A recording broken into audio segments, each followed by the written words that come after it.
بسم اللہ الرحمن الرحیم۔ میں ہوں اے ایس انصاری۔ عنوان ہے قرآن میں دو قسم کے قوانین ہیں۔ دو قسم کے قوانین پرسنل لاز کے اندر آتے ہیں، اسپریچل لاز روحانی قسم کے قوانین جو ہیں، یا مورل لاز اخلاق کے قوانین، یہ پرسنل کے اندر آتے ہیں۔ عربی اور اس کے قواعد کی پابندی کرتے ہوئے، عربی زبان اور ان کے قواعد کی پابندی کرتے ہوئے انفرادی طور پر سیکھ بھی سکتا ہے اور سیکھنے بھی چاہیے اور سکھانے بھی چاہیے۔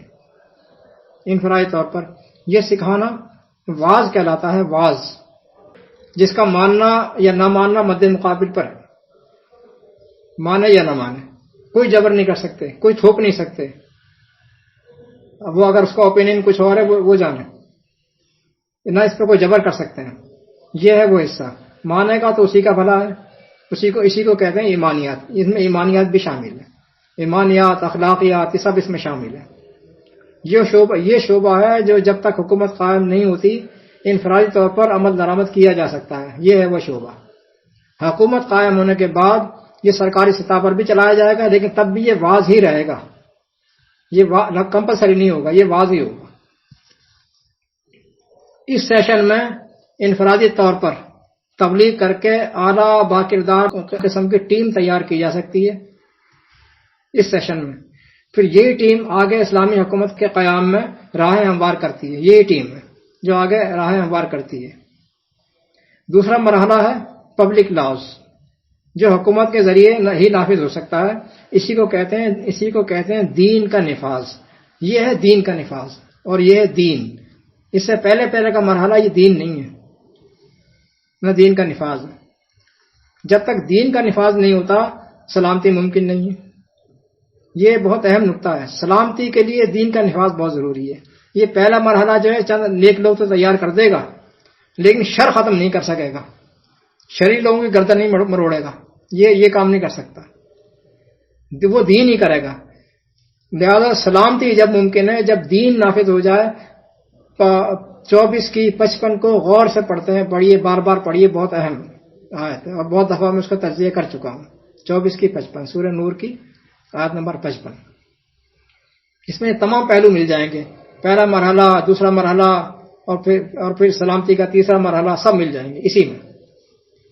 پہلا سیشن ٹھنڈے ہو سکتا ہے، میں نے آپ کو تبلیغ کر دی، آپ نے اس کو تبلیغ کر دی، میں نے سمجھ لیا، میں نے کچھ پیش کر دیا، کسی نے کہا نہیں یار یہ تو آپ غلط سمجھے، اچھا بھائی چلو آپ جو بہتر سمجھتے ہو۔ یہ پہلا مرحلہ ٹھنڈے ہو سکتا ہے، جسے دعوت اور تبلیغ کہتے ہیں۔ دوسرا مرحلہ بڑا کٹھن ہے، اور وہی ہے اصل مرحلہ۔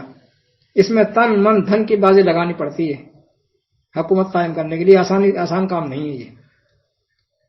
تب حکومت قائم ہوتی ہے۔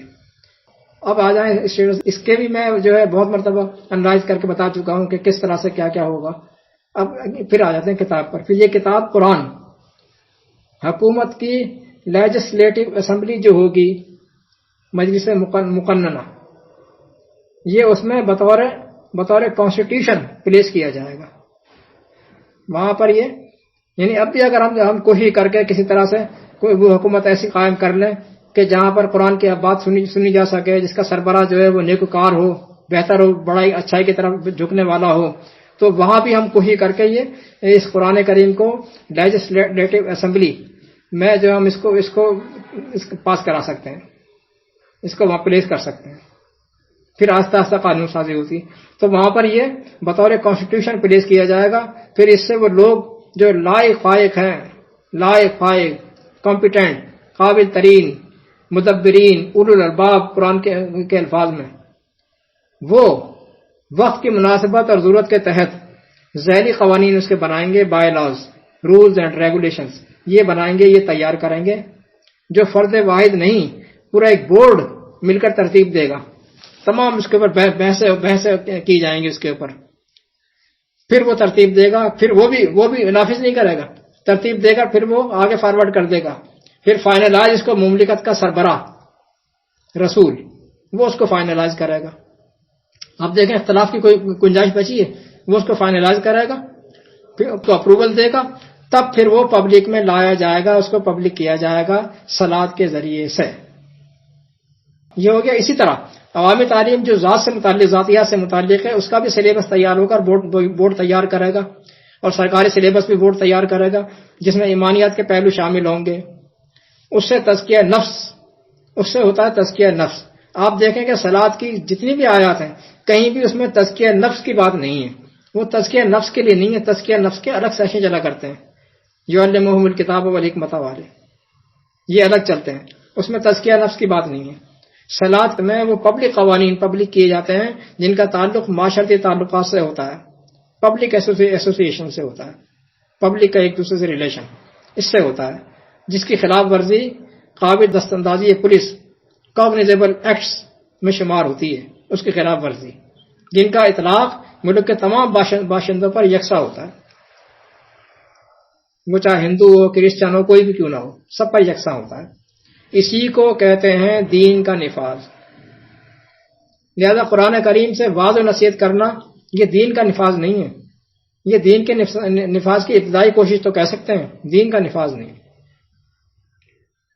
اور اختلافات یہاں بھی ہو سکتے ہیں لیکن وہ اتنے شدید نہیں، چونکہ وہ ہر ان کا تعلق پرسنل سے ہے نا، اپنے پرائیویٹ لائف سے ہے. اس کا تعلق کوئی مانتا ہے مان، نہیں مانتا نہ مانے. لیکن اختلافات ایبسولوٹلی جب ختم ہوں گے تبھی ختم ہوں گے جب رسول آ جائے گا. اب پھر آیت سن لیجئے، وَلِكُلِّ أُمَّةٍ رَسُولٌ، وَلِكُلِّ أُمَّةٍ رَسُولٌ. میں بتا چکا ہوں امت کسے کہتے ہیں. ایک دور کے ہم اثر لوگ جو ہوتے ہیں وہ کہلاتے ہیں امت. ہر دور کے لوگوں کے لیے ایک رسول ہو. وَلِكُلِّ أُمَّةٍ رَسُولٌ، ہر دور کے لوگوں کے لیے ایک رسول ہو. فَإِذَا جَاءَ رَسُولُهُمْ، جب ان کا رسول آ جاتا ہے یا آ جائے گا، فَقُضِيَ بَيْنَهُمْ بِالْقِسْطِ، تو پھر ان کے تمام آپس کے جھگڑے، آپس کے معاملات، قضیے وہ نمٹا دے گا. یعنی قسط کے ساتھ وہ نمٹا دیے جائیں گے، وہ رسول نمٹائے گا. اور پھر کسی کے ساتھ ذرا سی بھی کوئی زیادتی نہ ہوگی. 10/47. دیکھیں جناب، ہر جگہ رسول آ جاتا ہے، کیا کیا جائے. قرآن دیکھتے ہیں کہ قضیے، جھگڑے، اختلافات کا حل صرف ایک بتاتا ہے، وہ ہے رسول. نبی نہیں، نبی نہیں، نبی تو ختم. تلاوت بھی نبی نہیں کرتا، اطاعت بھی نبی کی نہیں ہوتی، قضیے جھگڑے بھی نبی نہیں نمٹاتا، کوئی کام نبی نہیں کرتا، وہ تو ختم. سارے کام رسول کرے گا. اسی کو غائب کر دیا، اسی کو کر دیا غائب. یہ ہوئی نا کاریگری. چلیے والسلام.